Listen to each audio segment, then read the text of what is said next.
Estimados alumnos, reciban un afectuoso saludo del profesor Víctor Flores Fernández, profesor del curso de Psicología, en este ciclo virtual 2019-2.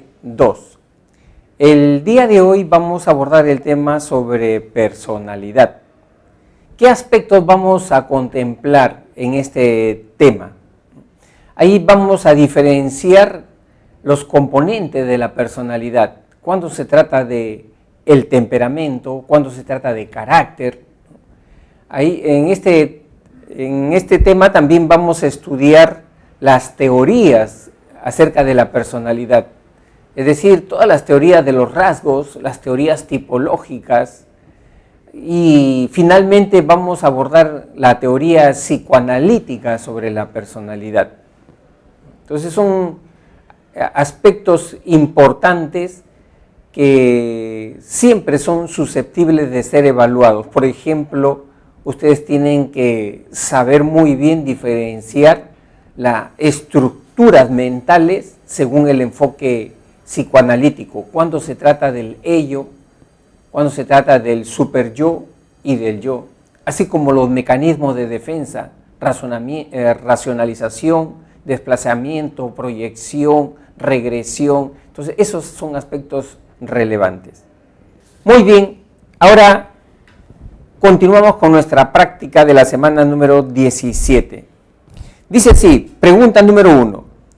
Alexandra, desde niña, ha sido muy impulsiva.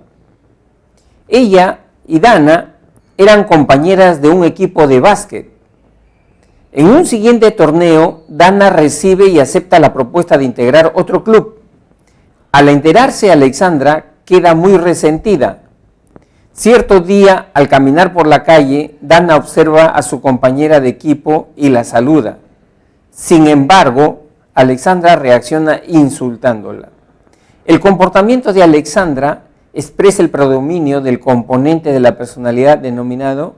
Entonces, ahí estamos viendo que la reacción que tiene Alexandra tiene que ver con un componente, que es el componente emocional, porque dice ahí el enunciado que desde pequeña ha sido así, muy impulsiva.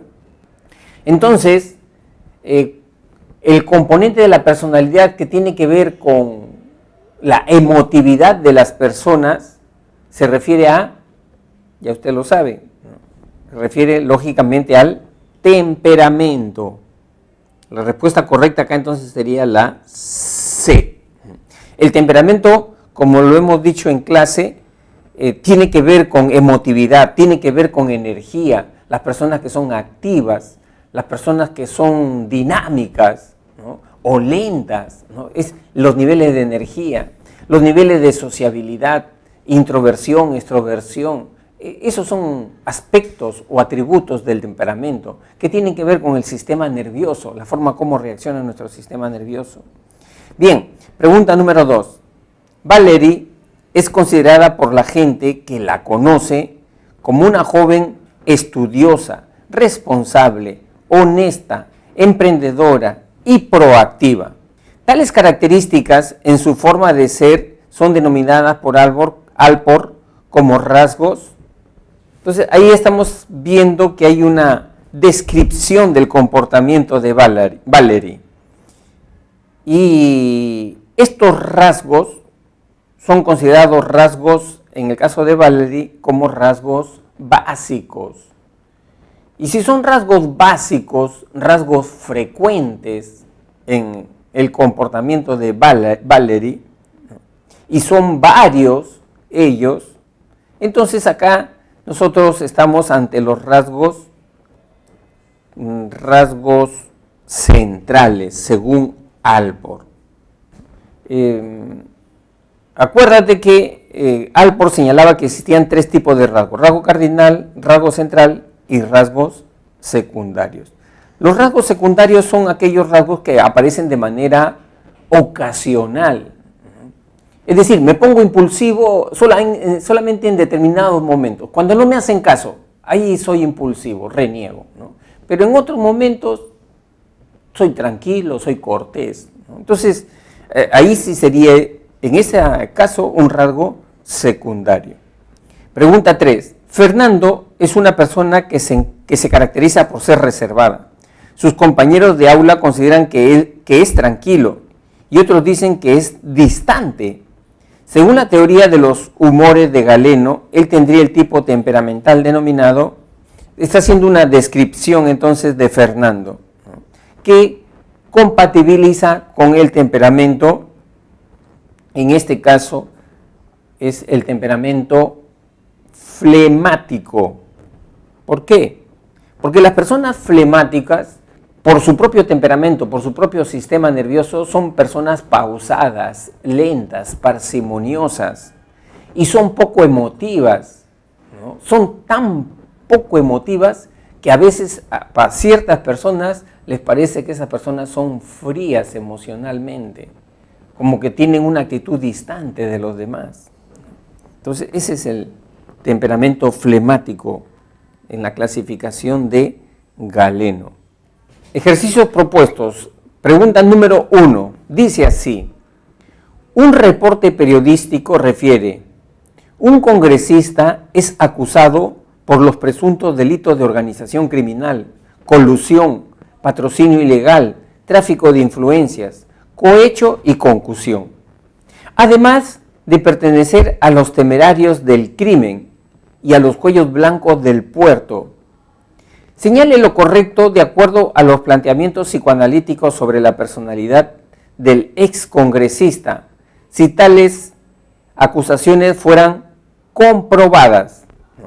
O sea, para analizar este caso tenemos que tener el marco teórico del psicoanálisis. Recuerden ustedes que el psicoanálisis planteaba que la mente tiene 3 estructuras: el yo, que tiene que ver con la realidad; el superyo, que tiene que ver con el control moral que debemos de tener; y el ello, que tiene que ver con impulsos, con instintos, con tendencias. Muy bien, el enunciado 1 dice: el comportamiento del legislador ilustra la función adecuada del ego en el aparato psíquico. El ego es el yo, ¿no? En este caso, función adecuada, no sería tanto función adecuada, porque si una persona está metida en actividades ilícitas, ¿no?, entonces eso no sería tan adecuado, ¿no?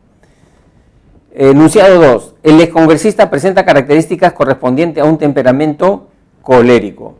Freud no habla sobre temperamentos, ¿no? Ese no es ningún aporte de Freud, entonces esto es falso. 3. El caso ilustraría un déficit en el funcionamiento del superyo en el congresista. Ahí está hablando ya de una estructura psicoanalítica, ¿no? Y evidentemente este es un enunciado correcto, ¿no? O sea, las personas que participan de actividades marginales, ilícitas, delincuenciales, es porque tienen un superyo muy relajado, ¿no? No saben distinguir entre el bien y el mal, lo bueno y lo malo, no saben distinguir. Entonces, la alternativa correcta vendría a ser la C, porque es solamente el enunciado 3 correcto, ¿no? Entonces tenemos acá falso, falso, y acá tenemos verdadero. Y la alternativa C, la correcta. Bien, seguimos. Pregunta número 2. En las elecciones presidenciales anteriores, un candidato fue acusado de plagiar una tesis. Ante ello, él expresó: no es plagio, es copia. Para que haya plagio, el título de la investigación debe ser el mismo. Además, las conclusiones y recomendaciones de mi tesis son originales. Están politizando un tema no académico en un momento electoral.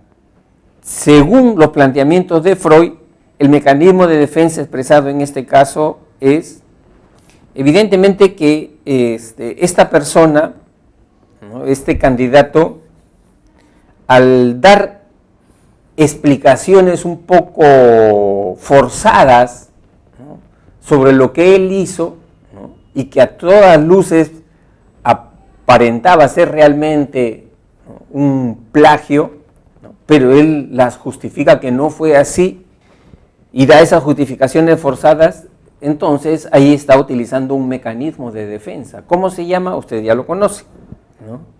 Es el mecanismo de la racionalización, la B.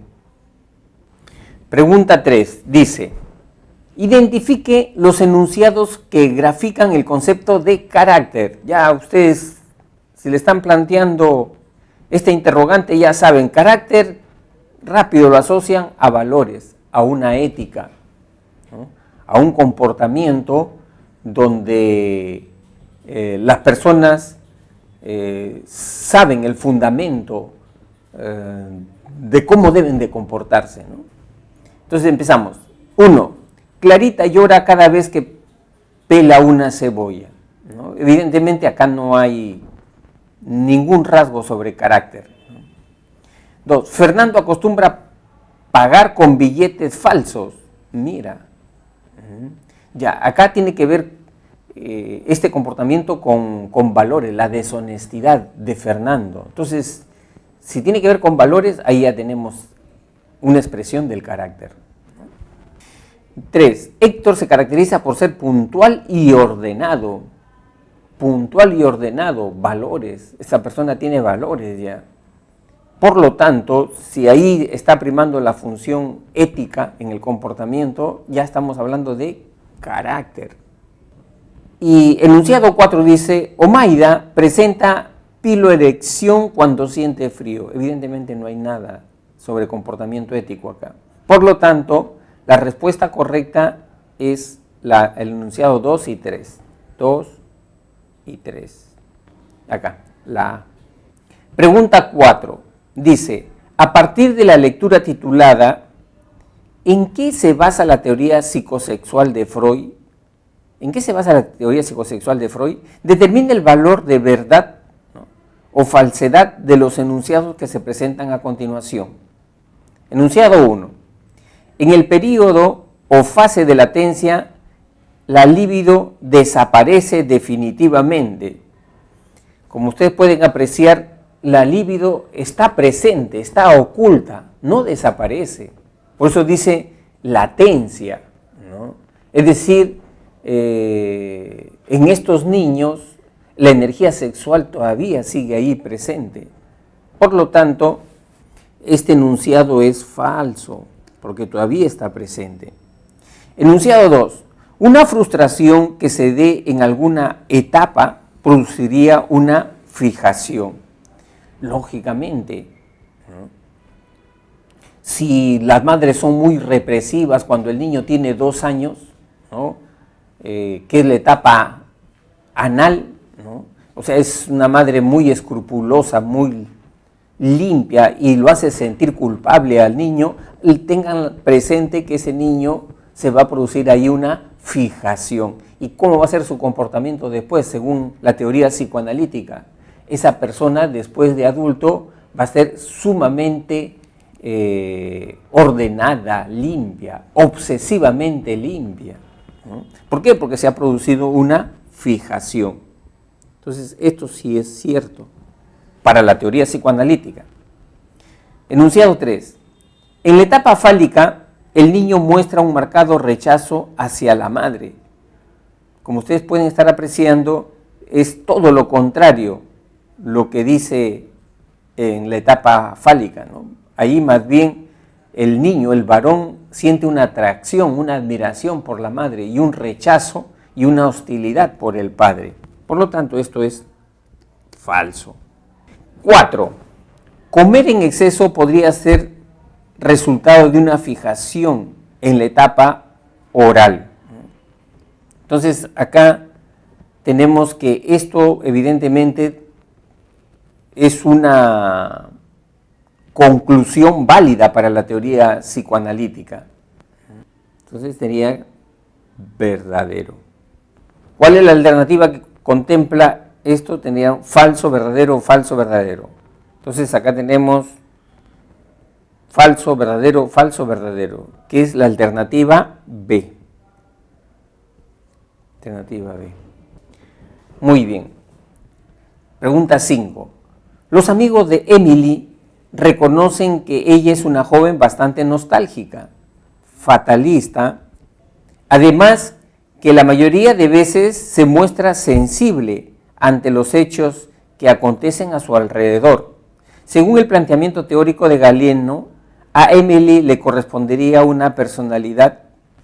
Esas personas que son sensibles, emotivas, pesimistas, ¿no? Y que siempre están mirando al pasado, ¿no? Son nostálgicas y son introvertidas, calladas, les corresponde la personalidad melancólica, la D. Es una cuestión ya temperamental que se encuentra en estas personas. Pregunta 6. Dice, cuando Javier y Óscar, amigos desde niños, asisten a una reunión social, cada uno de ellos elige beber licor. Javier pide una Cuba Libre y Óscar un pisco sour. Las elecciones que hacen los amigos para sus bebidas se relacionan según Alport con los rasgos, ya tú lo estás apreciando rápidamente, ¿no? Alport habla de rasgos cardinales, rasgos centrales y rasgos secundarios. Y evidentemente cuando acá en el enunciado están hablando de gustos, intereses, ¿no? Y que estos gustos, estos intereses son temporales, provisionales, estamos hablando entonces de rasgos secundarios, la C. Rasgos secundarios. Pregunta número 7. Dice, relacione los siguientes mecanismos de defensa con la situación que ilustra adecuadamente cada uno de ellos, ¿no? A ver, los ejemplos que son compatibles con estos mecanismos de defensa. Empezamos con el enunciado 1, racionalización. Ya tú te estás adelantando, racionalización es plantear justificaciones forzadas, ¿no? Para no sentirse mal.